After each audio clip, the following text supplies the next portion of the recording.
Превработеност во локалните самоуправи. Фантомски работници кои земаат плата, а не работат. Општина Карпош имала толку многу вработени во администрацијата, што половина од нив немало каде да седат. Ова го соопшти новиот градоначалник Стефан Богоев, кој вели дека за дел од вработените веќе има докази дека земале плата, а не доаѓале на работа. Никој не е избркан од работа. Се работи за 42 лица на кои што договорот за ангажман работен овде во општината им е истечен.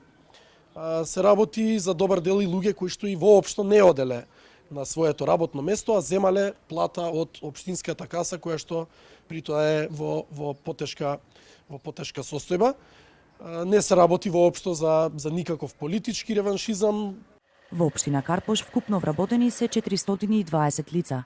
Пренатрупаност има во сите сектори. Дел од лицата биле вработени во едно одделение, но седеле и работеле во друго. Претходниот градоначалник Стефчо Јакимовски тврди дека секој вработен во општината имал некаква функција. Тој го обвини Богоев и за политички реваншизам. Јас не се мешам во начинот на раководење на општината на новиот градоначалник. Мојот концепт беше да вработувам луѓе, да им помагам на луѓето.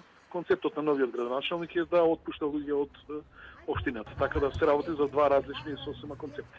Како не се работи за политички реваншизам, кога жената на која што мажот и беше на листа е отпуштена. Како ќе се решава проблемот со превработеноста, Богоев вели дека допрва ќе се одлучува. Дополнително треба да се одлучи и што ќе се прави со останатите вработени, но и колку вработени реално се потребни во администрацијата.